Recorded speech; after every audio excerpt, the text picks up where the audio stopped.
Hello friends and welcome to the Hindu editorial analysis for 10th of August 2023। तो शुरू करते हैं आज का डिस्कशन, लेकिन उससे पहले जो कल क्वेश्चंस आपको डिस्क्रिप्शन में दिए गए थे उनका आंसर एक बार डिस्कस कर लेते हैं। First question was consider the following statements with respect to the Jan Vishwas amendment of provisions bill 2023 recently passed in the parliament. इसमें तीन स्टेटमेंट दिए आपको और बताना है करेक्ट स्टेटमेंट कौन से हैं। First is the bill proposes to amend 183 provisions to be decriminalized in 42 central acts administered by 19 ministries and departments. तो ये बिल्कुल सही स्टेटमेंट है। 42 सेंट्रल एक्ट्स को जो है डीक्रिमिनलाइज किया गया है और उनके लगभग 183 प्रोविजंस को जो है इसमें डीक्रिमिनलाइज किया गया है।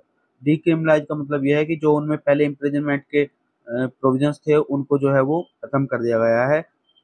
दूसरा, the bill amends laws across multiple sectors including agriculture, environment and media and publication and health, and converts several fines into penalties and also removes imprisonment as a punishment for many offences। बिल्कुल सही statement है जो मैंने अभी बताया कि fines को penalties में बदल दिया है काफी सारे, और जो इम्प्रिजनमेंट के टर्म्स थे कुछ ऑफेंसेज में काफी सारों में उनको जो है वो पनिशमेंट और इम्प्रिजनमेंट को रिमूव कर दिया, उन पे फाइन या पेनल्टी का प्रोविजन कर दिया गया है। The bill covers changes under Drugs and Cosmetics Act 1940, the Food Safety and Standards Act 2006 and Pharmacy Act 1948। तो ये भी बिल्कुल करेक्ट स्टेटमेंट जो हेल्थ वाला सेक्टर में है उसमें मेनली तीन जो एक्ट थे उनमें चेंजेस किए गए हैं। Drugs and cosmetic act 1940, food safety and standard act 2006 and pharmacy act 1948। तो तीनों स्टेटमेंट इसमें सही है, इसलिए ऑप्शन हो जाएगा हमारा डी। नेक्स्ट क्वेश्चन देखते हैं। Consider the following statements regarding untouchability. Untouchability के रिगार्डिंग आपको चार स्टेटमेंट दिए और आपको इसमें भी करेक्ट स्टेटमेंट बताना था। First statement is article 17 of the Indian constitution provides that untouchability is abolished and its practice in any form is forbidden.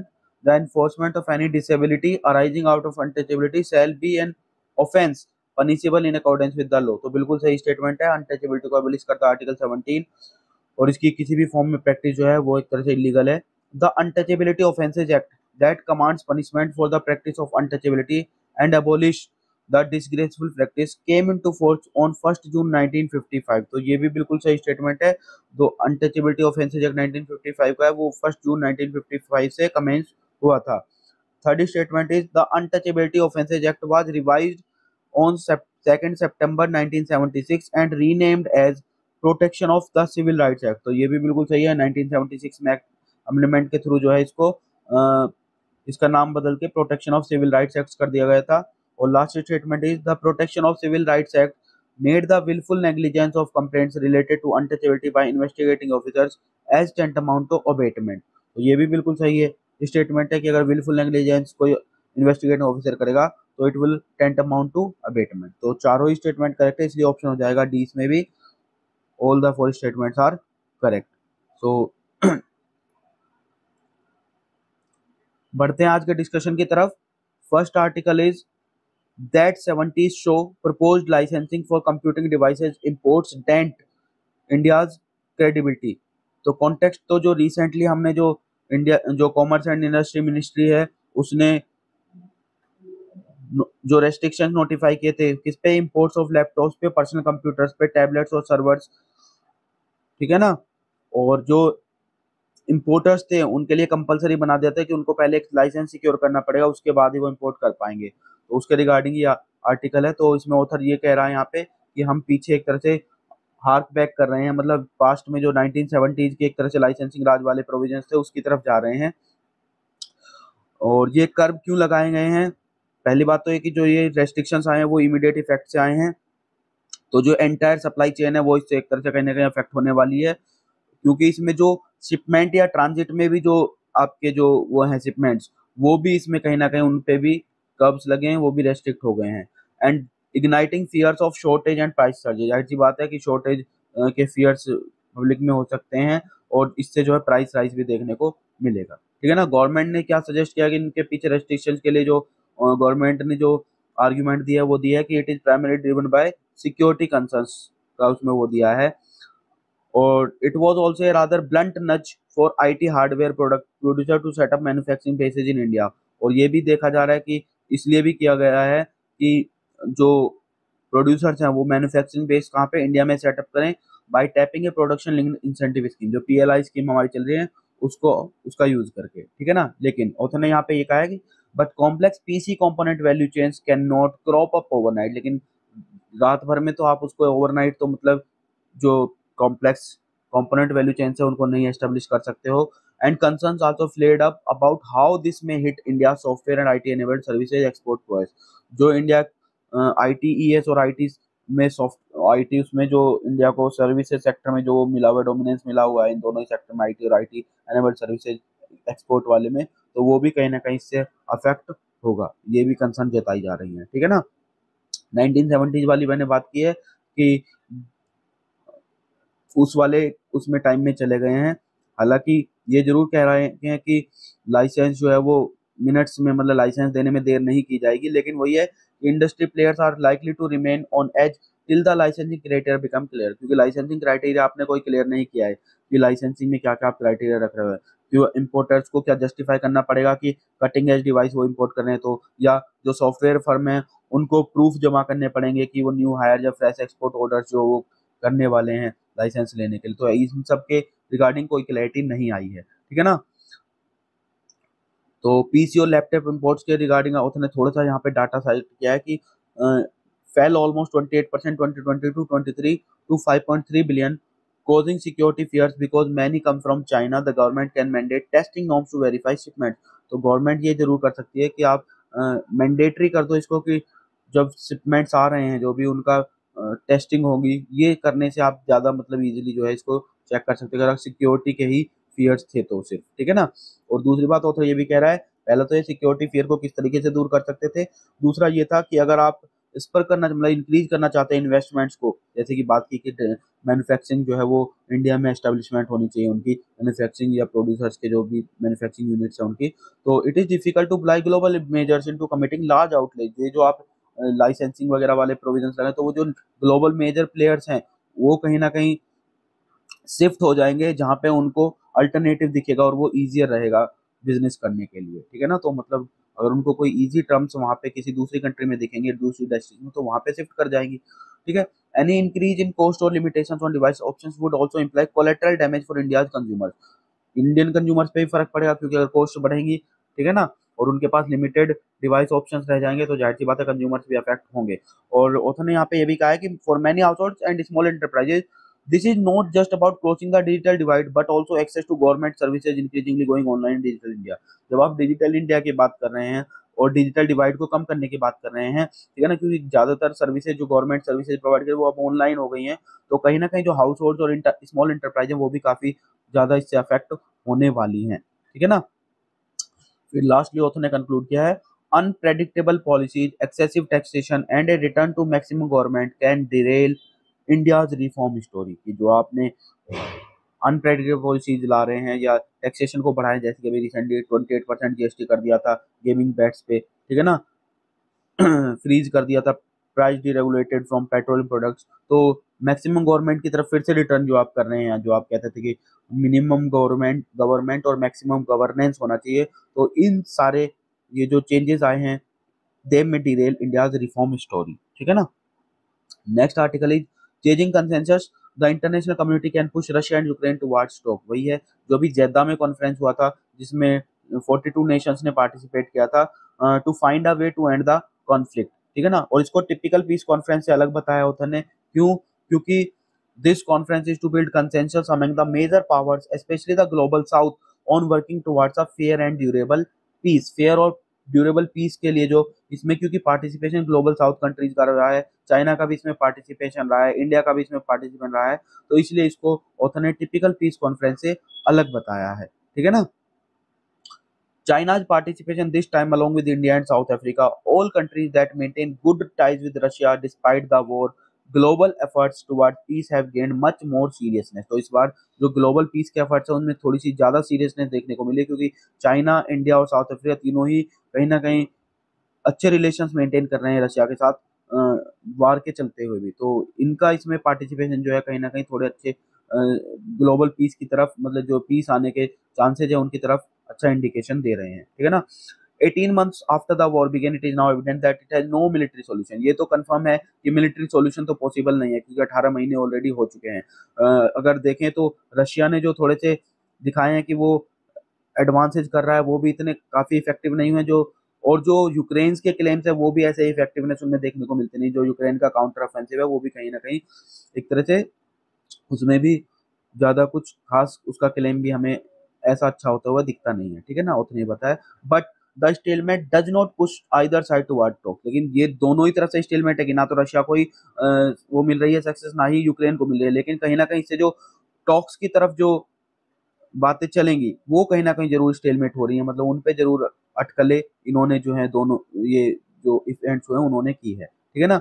Amid these maximalist position, दोनों की ही मैक्सिमलिस्ट पोजीशन रही यहाँ पे, जो रशिया की यूक्रेन की, दोनों ने अपनी अपनी टर्म्स और कंडीशंस पे जो है टॉक्स की या पीस की या एक तरह से वार को रोकने की बात की है, लेकिन दोनों ने ही मैक्सिमलिस्ट अप्रोच यहाँ पे बताई। रशिया ने कहा है कि वो जो भी उसने नेक्स्ट करके टेरिटरी वो उसके अंडर रहेंगी, जबकि यूक्रेन कह रहा है कि जो जब रशिया यूएसएसआर से जब यूक्रेन अलग हुआ था उस टाइम पे जो बाउंड्री लिमिट्स तय की गई थी वो मेंटेन करनी पड़ेंगी, ठीक है ना। और there is where the international community could make a difference, तो इंटरनेशनल कम्युनिटी जो है वो एक डिफरेंस ला सकती है, मतलब मैक्सिमम पोजीशन से आप कहीं ना कहीं कॉम्प्रोमाइज की तरफ दोनों ही कंट्रीज को जाना पड़ेगा। The coming together of Ukraine's western bakers, neutral developing powers and Russia's close partners could be the first step in building this consensus, और ये कंसेंसस तभी आ सकता है जब यूक्रेन के जो वेस्टर्न कंट्री जो यूक्रेन को बैक करी है, वो जो न्यूट्रल डेवलपिंग पावर्स हैं जैसे कि साउथ ग्लोबल साउथ की कुछ कंट्रीज हैं, और जो रशिया के क्लोज पार्टनर्स हैं जिनमें इंडिया, चाइना और साउथ अफ्रीका वगैरह हैं, तो वो सब जब एक साथ मिलके जो है काम कर रहे हैं, तो ये फर्स्ट स्टेप को की तरह एक तरह से ऑथर ने इसको साइट किया है, ठीक है। ये आर्टिकल हम डिस्कस नहीं करेंगे, the calculation behind political neutrality, political article है, इसको डिस्कस करने की जरूरत नहीं है। Next is stop the fence sitting in cluster bomb use, तो ये भी रशिया यूक्रेन वॉर से रिलेटेड, जो क्लस्टर बॉम्ब्स सप्लाई जो यूएस ने यूक्रेन को की है और जो रशिया ने उसका यूज किया उसके रिगार्डिंग ऑथर ने यहाँ पे बोला है। तो सबसे पहले क्लस्टर म्यूनिशन को ऑथर ने यहाँ पे डिफाइन किया है। क्लस्टर म्यूनिशन और क्लस्टर बॉम्ब्स क्या होते हैं? These are weapons that release multiple explosive submunitions, जिनको बॉम्बलेट्स भी कहा जाता है, इनटू द एयर, और ये जो सबम्यूनिशंस हैं या बॉम्बलेट्स हैं, these explode as soon as they hit the ground, लेकिन इनमें से काफी सारे बॉम्बलेट जो है ये these do not blow up instantly and remain dormant for years, कई सालों तक जो है डोरमेंट रह जाते हैं, और उनको हम बोलते हैं डड रेट, ठीक है ना। और ये जो इनएक्टिव बॉम्बलेट्स है, these act as precarious land mines, इनकी लैंड माइंस की तरह काम करते हैं, क्योंकि ये कभी भी फट सकते हैं बाद में, and they pose a grave threat to civilian population including women and children for a long time तक ये एक तरह से थ्रेट बने रहते हैं, पता नहीं कब फटेंगे, ठीक है ना। क्लस्टर बॉम्ब्स की नोटोरियस हिस्ट्री रही है यहाँ पे, तो ये सबसे पहले जो है यूज हुए थे सेकेंड वर्ल्ड वॉर में, इनका यूज जो है हुआ था पहले भी, ठीक है ना। उसके बाद से कई बार जो है मल्टीपल ओकेजन पे यूज किए यूएस के द्वारा, जैसे कि वियतनाम में वार में, अफगानिस्तान वॉर में, इराक पे वार में जो है यूएस ने इसका यूज किया है। तो अगर क्लस्टर म्यूनिशन मॉनिटर ये हम एक रिपोर्ट देखें तो लगभग 56,000 से 86,000 people have died in cluster munition affected country since 1960, तो इतनी जो है कैजुअलिटीज हो चुकी हैं, ठीक है ना। एनेक्टमेंट ऑफ कन्वेंशन में ऑथर ने ये बताया है कि इंटरनेशनल ट्रीटी जो है वो एक है क्लस्टर म्यूनिशन के रिगार्डिंग, जिसका नाम है the convention on cluster munitions, CCM. ये जो है मई 2008 में जो है एनेक्ट हुई थी, लेकिन वही है कि treaty is not universal, universal नहीं है। सबसे पहली बात तो 112 कंट्री जो है एक्सीड किया है इन्होंने सीसीएम के लिए, जिसमें नाटो की कुछ मेंबर्स हैं जैसे कनाडा है, जर्मनी है, फ्रांस है, यूके है, लेकिन इंपॉर्टेंट कंट्री जिनमें कि US, Russia, China, Israel, India, उन्होंने ये साइन नहीं किया है, और यूक्रेन भी इसका मेंबर नहीं है। तो ट्रीटी के जो है कुछ प्रोविजंस को यहाँ पे ऑथर ने साइट किया है। जो आर्टिकल 1 है इस ट्रीटी का, it bans the use, production, stockpiling and transfer of cluster bombs, तो ये दूसरा जो ट्रीटी है, it further obligates countries to destroy existing stockpile of cluster munition, जो उनके पास एग्जिस्टिंग स्टॉक पाइल है उसको उनको डिस्ट्रॉय करने के लिए ऑब्लिगेट करती है। तीसरा ये है, it also legally bound to develop a victim assistance program to provide support and rehabilitation to the cluster bomb victims in their jurisdiction, उनके jurisdiction में जो भी cluster bombs के victims हैं उनका rehabilitation करेंगी, उनको support provide करेंगे और assistance program उनके लिए चलाए जाएंगे। तो ऐसे इसमें मतलब provisions हैं ट्रीटी के, लेकिन क्योंकि ना तो रशिया इसका पार्ट है ना ही यूक्रेन है, तो वो दोनों ये आर्ग्यू करते हैं कि they are not bound to international law banning cluster bombs, लेकिन दिस इज नॉट करेक्ट, ऐसा ऑथर ने बोला, क्योंकि ये करेक्ट नहीं है, क्योंकि इसके अलावा अगर आप इंटरनेशनल लॉज को देखें तो उसमें ऑथर ने यहाँ पे दो इंटरनेशनल लॉ को साइड किया है। First is fundamental customary international law CIL norm applicable to arm conflict. कोई भी आर्म कॉन्फ्लिक्ट है तो उसमें फंडामेंटल कस्टमरी जो इंटरनेशनल लॉ है वो एप्लीकेबल होता है। And it is an essential canon of international law that the use of force must be discriminate. जो यूज कर रहे हैं आप फोर्स का वो डिस्क्रिमिनेट होना चाहिए, नॉन डिस्क्रिमिनेट यूज नहीं करेंगे। The force should target specific military objectives and not civilians. क्योंकि जो ये नॉर्म है वो ये कहता है कि आप सिर्फ स्पेसिफिक मिलिट्री ऑब्जेक्टिव्स को टारगेट करेंगे, सिविलियंस ऑब्जेक्टिव्स इसमें आप टारगेट नहीं करेंगे। CIL नॉर्म जो कोडिफाइड हुआ था वो आर्टिकल 51(4) जो है उसका, उसमें 1949 को जो आर्टिकल 51 को एडिशनल प्रोटोकॉल है वो ये कहता है जेनेवा कन्वेंशन का दूसरा जो इसमें बताया होता है वो ये है। और दोनों में ही रशिया और यूक्रेन ने इसको पार्टी हैं दोनों ही इसमें। और वो ये कहता है there given the nature of cluster bomb their use a classical example of indiscriminate use of force. और ये जो यूज है ये कहीं ना कहीं इनडिस्क्रिमिनेट यूज को दिखा रहा है। That fails to differentiate between combatants and civilian. ना कि वो कॉम्बेटेंट मिलिट्री और सिविलियंस में डिफरेंस नहीं करता है जो ये क्लस्टर बॉम्ब है, ठीक है ना। Another fundamental international humanitarian law norm relevant here is proportionality. दूसरा जो यहाँ पे नॉर्म है जो रिलेवेंट है वो है प्रोपोर्शनैलिटी। जो आर्टिकल 51(5) है जेनेवा कन्वेंशन का, rules prohibits excessive use of force that causes incidental damage to the civilian population और civilian objects। अगर civilian population और civilian objects को जो है एक्सेसिव फोर्स के यूज से जो है अगर उनको इंसिडेंटल डैमेज हो रहा है तो आप उनका एक्सेसिव यूज नहीं करेंगे when compare to military benefits anticipate. जो उससे मिलिट्री बेनिफिट होने वाले हैं उनके कंपैरिजन में अगर सिविलियन डैमेज या सिविलियन पॉपुलेशन को डैमेज ज्यादा हो रहा है तो आप जो एक्सेसिव यूज नहीं कर सकते हैं, ठीक है ना, फोर्स का। तो even if Russia and Ukraine are not signatory to CACM, अगर वो क्लस्टर जो कन्वेंशन ऑफ क्लस्टर म्यूनिशन उसके मेंबर नहीं है तब भी जो क्लस्टर बॉम्ब्स का यूज है ये वायलेट कर रहा है ये इंटरनेशनल लॉज को जो हमने ऊपर अभी साइट किए हैं। तीसरी बात ऑथर ने यहाँ पे किया कि यूएस के बारे में क्या कहेंगे कि व्हाट इज अबाउट यूएस। क्यों? क्योंकि वो सप्लाई कर रहा है क्लस्टर बॉम्ब्स को यूक्रेन को आउटसाइड द CCM, क्योंकि यूएस भी मेंबर नहीं है CCM का और उसके आउटसाइड जाके वो उसको सप्लाई कर रहा है। और ये भी क्लेम किया जा रहा है that the US made cluster bombs unlike the Russian once have a low dead rate. US ये क्लेम कर रहा है कि जो डेड रेट है कि वो बाद में जाके जो एक्सप्लोड होते हैं वो बहुत कम है। And prospects of unexploded bombs are slim. लेकिन क्या सिर्फ ये कह देने से जो है आप इसको लीगल करार दे देंगे? Thus questionably they meet the requirements of the use of force being proportional and discriminate. तो इस क्या सिर्फ ये कहने देने से ये जो प्रोपोर्शनल और डिस्क्रिमिनेट यूज वाले जो नॉर्म्स हैं क्या उनको फुलफिल कर रहे हैं, ठीक है ना। फाइनली उन्होंने कहा कि supplying cluster bombs to any country is an irresponsible act. किसी भी कंट्री को अगर आप क्लस्टर बॉम्ब सप्लाई करें तो वो इररेस्पॉन्सिबल एक्ट है इन एनी वे, ठीक है ना। The usage and the possession और transfer of supply of cluster bomb should be banned universally. उसको यूनिवर्सली बैन करना चाहिए, उसके प्रोडक्शन को, उसके ट्रांसफर को, उसके सप्लाई को और उसके यूज को, ठीक है ना। और इसके लिए क्या करना पड़ेगा? जितने भी यूनाइटेड नेशन के मेंबर कंट्रीज है they should exceed the CCM, उनको एक्सीड करना पड़ेगा और eradicate cluster bombs from the face of earth. और पूरी तरह से इरेडिकेशन करना पड़ेगा इन क्लस्टर बॉम्ब्स का या क्लस्टर एम्यूनिशन का, ठीक है। This is it the anatomy of A right. इसमें जो ऑथर है उन्होंने बताया कि किस तरीके से जो मेजोरिटेरियनिज्म की पॉलिसीज हैं और जो स्टेट्स के जो एक्शंस हैं फेवरिंग मेजोरिटेरियन वो किस तरह से माइनॉरिटी ग्रुप्स को जो है अफेक्ट करते हैं और उनके राइट्स को किस तरीके से एक तरह से ट्रांसग्रेस कर रहे हैं, ठीक है। तो यहाँ पे ऑथर ने दो तीन चीजें बताई हैं। एक तो ये है कि the political context of the sustained penetration of Hindu majoritarianism in various domains of state and society need to be factored in as well. ये जो हम वायलेंस हो रहे हैं कम्युनल वायलेंस, तो उनको सिर्फ आप पॉल ब्रास ने एक यहाँ पे एक्चुअली एक थ्योरिस्ट थे जिन्होंने थ्योरी दी थी formulation of an institutional right system. उन्होंने इंस्टीट्यूशनल राइट सिस्टम को जो बताया था। और लेकिन यहाँ पे उन्होंने कहा कि इससे अलग जाके भी आपको देखने की जरूरत है इसको। पॉलिटिकल कॉन्टेक्स्ट में अगर आप देखेंगे तो कहीं ना कहीं जो वही है मेजोरिटेरियन वाले जो हैं और स्टेट और सोसाइटी के जो वेरियस डोमेन्स है उनको भी फैक्टर करना पड़ेगा आपको, ठीक है ना। जो स्टेट का इनडिफरेंस है, ठीक है ना, और कॉम्प्लिसिटी है उसको भी आपको कहीं ना कहीं इसमें फैक्टर इन करना पड़ेगा, तब आप इसको ज्यादा अच्छे से समझ सकते हैं।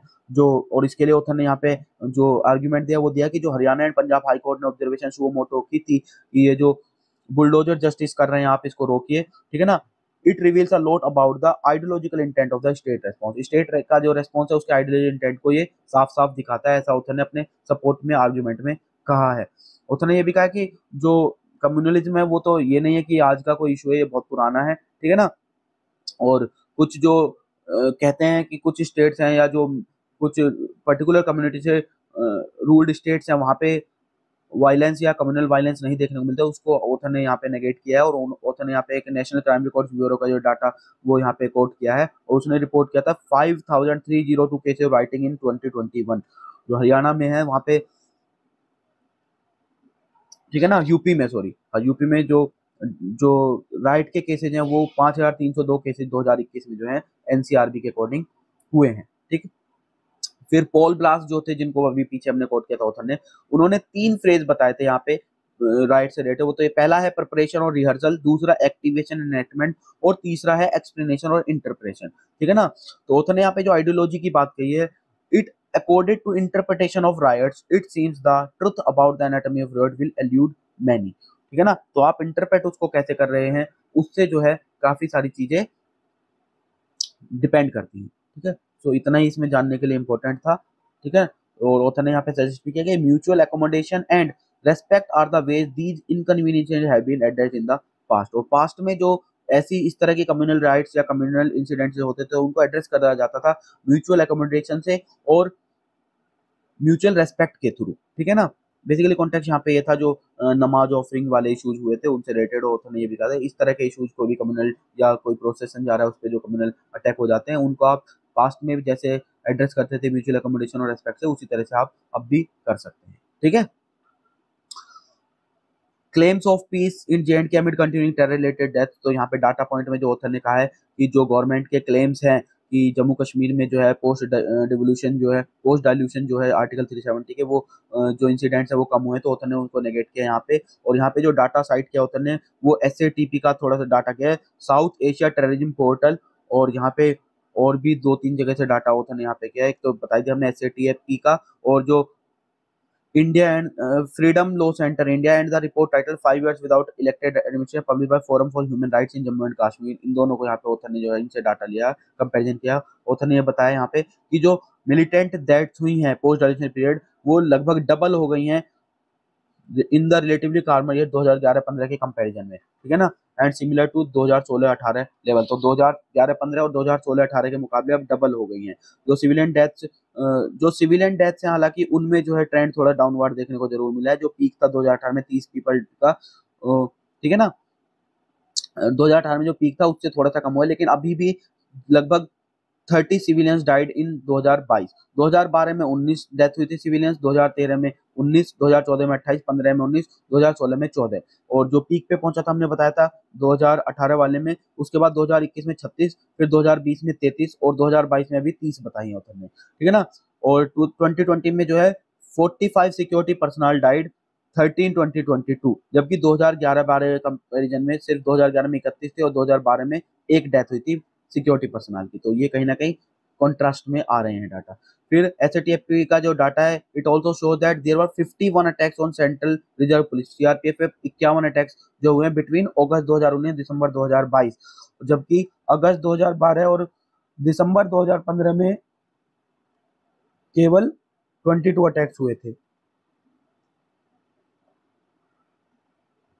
The number of forced internet shutdowns in J&K उनमें भी जो है काफी बढ़ा है, 3 and 5 range between 3 and 5 years between 2012-15 peaked at 116 in 2020, in 2021 79 internet shutdown, 2022 में 43 इंटरनेट शटडाउन, तो इनमें भी राइज देखने को मिला है, ठीक है ना। The Forum for Human Rights in Jammu and Kashmir in a recent report mentioned the resurgence of militancy in the Jammu region। उसने ये कहा कि जम्मू रीजन में जो मिलिटेंसी है वो बढ़ गई है। उसने ये भी बताया कि जो कुछ पीसफुल डिस्ट्रिक्ट थे पहले जैसे पूंछ और राजौरी, उनमें भी जो है शार्प स्पाइक देखने को मिला है टेररिज्म रिलेटेड डेथ्स में, ठीक है।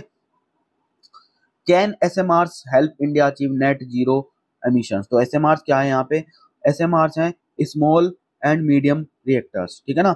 सस्टेनेबल डेवलपमेंट गोल 17 है, it provides for to ensure access to affordable, reliable, sustainable and modern energy for all की ये बात करता है सस्टेनेबल डेवलपमेंट गोल 7। तो इसी के लिए अगर हमें reliable 24/7 low carbon electricity resources are critical to ensure the deep decarbonization of power generation along with grid stability and energy security। तो हमें 24/7 अगर लो कार्बन इलेक्ट्रिसिटी रिसोर्सेज चाहिए जो कि डीप डीकार्बनाइजेशन वाले जो मिशन है हमारा उसको सपोर्ट करना चाहिए, और पावर जनरेशन की जो बात कर रहे हैं हम भी, और ग्रिड स्टेबिलिटी और एनर्जी सिक्योरिटी की अगर हम बात करें हैं तो small modular reactors SMR a type of nuclear reactor can be helpful to India in this regard. तो इसमें इंडिया की मदद स्मॉल मॉड्यूलर रिएक्टर कर सकता है। तो सबसे पहले तो ये देख लेते हैं कि ये स्मॉल मॉड्यूलर रिएक्टर है क्या, ठीक है ना। तो several countries are developing small modular reactors, nuclear reactors with a maximum capacity of 300 megawatt to complement conventional nuclear power plants। इनको बोलते हैं स्मॉल मॉड्यूलर रिएक्टर्स, ठीक है ना। फिर ऑथर ने जो ये साइट किए हैं इसके इश्यूज, ये न्यूक्लियर पावर के साथ इश्यूज क्या क्या हैं, तो कुछ जो है हम जानते हैं वो देख लेते हैं एक बार। पहली बात तो ये न्यूक्लियर पावर प्लांट जनरेट 10%, पहले इसके पॉजिटिव्स पता है ऑथर ने। Nuclear power plant generate 10% of the world's electricity and help it avoid 180 billion cubic meters of natural gas demand and 1.5 billion tons of CO2 emissions every year.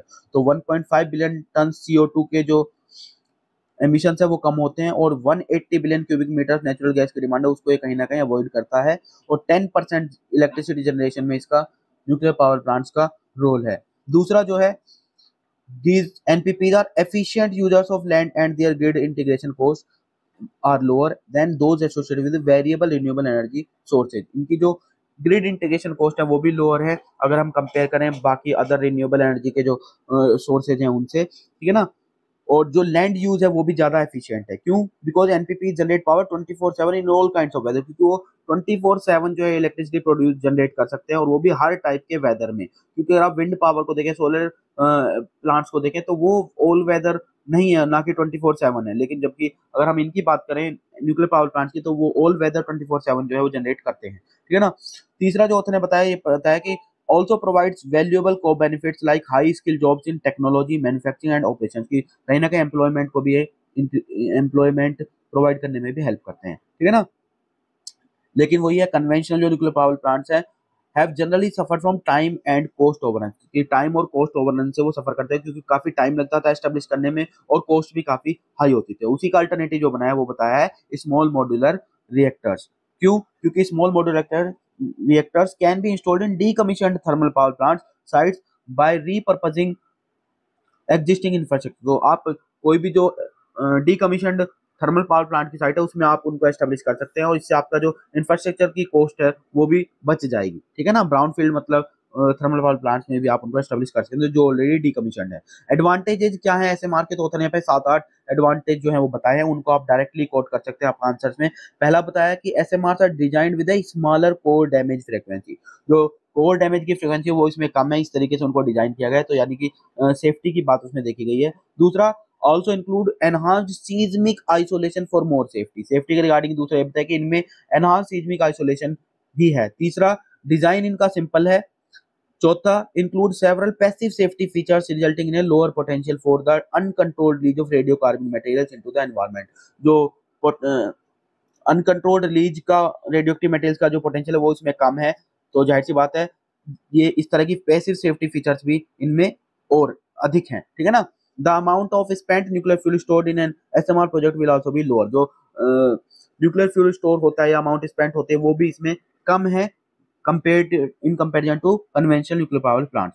फिर these can be safely installed and operated at several brownfield sites, वही जो मैंने ऊपर बताया था, that may not meet the more stringent zoning requirement, जो zoning requirements की जरूरत होती है आपको न्यूक्लियर पावर प्लांट्स वो करने के लिए, बिल्ड करने के लिए, उनकी जरूरत इसमें नहीं है, क्योंकि जो ब्राउनफील्ड साइट्स हैं उनमें भी जो है आप इनको इंस्टॉल कर सकते हैं। फिर ये बताया होता है the power plant organization can also undertake community work, इसके थ्रू जो है जो पावर प्लांट के ऑर्गेनाइजेशन है वो कम्युनिटी वर्क को भी अंडरटेक कर सकते हैं, क्योंकि आपको इतने बड़े एरिया की जरूरत नहीं, इतनी जोनिंग रिक्वायरमेंट नहीं कि आपको स्पेसिफिक लोकेशन ही सेलेक्ट करनी पड़े, तो वहाँ पे जो कम्युनिटी है पर्टिकुलरली आप उसके बेनिफिट के लिए या उनके एक तरह से उनको डेवलप करने के लिए भी आप वहाँ पे काम कर सकते हैं, ठीक है ना। फिर most land based SMR design require low enrich uranium उनको चाहिए, और लो एनरिच यूरेनियम चाहिए तो मतलब कि उसकी सप्लाई इजीली हो सकती है, which can be supplied by all countries that possess uranium mine, तो जिन भी कंट्री के पास यूरेनियम माइन है वो उसको सप्लाई कर सकती है। जो न्यूक्लियर पावर प्लांट से कन्वेंशन उनमें हाईली एनरिच्ड यूरेनियम चाहिए होता है, लेकिन जो ये वाले लैंड बेस्ड एसएमआर हैं उनका डिजाइन जो बना है वो इस तरीके से कि वो लो एनरिच यूरेनियम पे भी काम करते हैं। फिर लास्टली ऑथर ने बताया the potential for time and cost overrun is also lower, कि जो यहाँ पे टाइम और कॉस्ट का जो वो है वो भी यहाँ पे कम है, ठीक है ना। तो ये सारे बेनिफिट्स ऑथर ने यहाँ पे साइट किए हैं। How can SMR be integrated with the national grid के साथ उसको कैसे जोड़ा जा सकता है। तो since India has committed to become net zero by 2070 the country nuclear power output needs a quantum jump. तो क्योंकि हमें 2070 तक जो है नेट जीरो का जो हमने कमिटमेंट किया उसको पूरा फुलफिल करना है, तो इसलिए जो जरूरत वो ये है कि हमें न्यूक्लियर पावर आउटपुट को जो है उसको हमें जंप करना पड़ेगा, क्योंकि अभी भी हम, मैंने पहले बताया था 75% अभी भी हम जो है थर्मल पावर पे ही डिपेंडेंट हैं, ठीक है ना। दूसरा ऑथर ने इसमें बताया कि प्राइवेट सेक्टर को आप जो है इसमें इन्वेस्ट करने के लिए अट्रैक्ट कीजिए। Attracting investment from private sector PPP mode is important to decarbonize India energy sector. अगर आप इंडिया के एनर्जी सेक्टर को डीकार्बोनाइज करें तो प्राइवेट सेक्टर को आपको इसमें लाना पड़ेगा। लीगल एंड रेगुलेटरी चेंजेस क्या क्या जरूरत पड़ेगी उसकी ऑथर ने बात की। तो पहला तो यह है कि जो एटॉमिक एनर्जी एक्ट है उसको आपको अमेंड करना पड़ेगा to allow the private sector to set up SMR, ताकि प्राइवेट सेक्टर का उसमें पार्टिसिपेशन बढ़ सके, ठीक है। दूसरा ऑथर ने बताया control of nuclear fuel and radioactive waste must continue to lie with the government of India. और लेकिन जो कंट्रोल है न्यूक्लियर फ्यूल का और रेडियोएक्टिव वेस्ट का वो गवर्नमेंट ऑफ इंडिया के पास ही रहना चाहिए। या प्राइवेट प्लेयर्स का पार्टिसिपेशन तो उसमें जरूर करो, लेकिन जो कंट्रोल करना है न्यूक्लियर फ्यूल का और जो वेस्ट का है वो सेंट्रल गवर्नमेंट के पास ही रहना चाहिए। तीसरा, create an independent empowered regulatory board with the expertise and capacity to oversee every stage of the nuclear power generation cycle। Nuclear power generation cycle की हर एक स्टेज पे जो है वो कंट्रोल होना चाहिए रेगुलेटरी बोर्ड का, जिसके पास अच्छी एक्सपर्टीज होनी चाहिए और कैपेसिटी होनी चाहिए, ताकि वो ओवरसी कर सके हर एक स्टेज को, ठीक है ना। फिर security around ASMR must remain under government control. Security जो है एसएमआर के अराउंड वो भी गवर्नमेंट कंट्रोल में होनी चाहिए। While the nuclear power corporation can operate privately on ASMR during the hand holding process. जो न्यूक्लियर पावर कॉर्पोरेशन है वो ऑपरेट करेगी प्राइवेटली जो ओन्ड एसएमआर है उनको, ठीक है ना। सिक्योरिटी मतलब जो वो होनी चाहिए गवर्नमेंट ऑफ इंडिया के पास, जो न्यूक्लियर पावर कॉर्पोरेशन और प्राइवेटली और जो एसएमआर हैं उनको जो है ऑपरेट कर सकता है, ऐसे प्रोविजन होने चाहिए। Finally the department of energy must improve the public perception of nuclear power in India. जो पब्लिक का परसेप्शन है न्यूक्लियर पावर के रिगार्डिंग उसको जो है इंप्रूव करने की जरूरत है, by better disseminating comprehensive environmental public health data of the civilian reactor. जो भी सिविलियन शेयर्स में या सिविलियन रिएक्टर्स जो एस्टेब्लिश किए गए हैं उनका जो है पब्लिक हेल्थ और एनवायरमेंट पे जो इफेक्ट पड़ रहा है, इम्पैक्ट है, उसका सही और एक्यूरेट डाटा लाके जो है गवर्नमेंट जो है जो पब्लिक का परसेप्शन है उसको इंप्रूव कर सकती है, ऐसा ऑथर ने बताया है, ठीक है। तो this is it regarding this article. So ये आज का डिस्कशन था, होप आपको ये पसंद आया होगा। अगर आपको ये वीडियो अच्छा लगता है तो आप लाइक कर सकते हैं, डिस्कशन आपको हेल्पफुल रहा हो तो आप लाइक कीजिए और चैनल को शेयर और सब्सक्राइब कीजिए ताकि आउटरीच बढ़े। जितने ज़्यादा लोग हमसे जुड़ेंगे उसी तरीके से हम आगे कोशिश करेंगे कुछ और भी इसमें अच्छे इनिशिएटिव्स हम ला सकें। तो थैंक यू।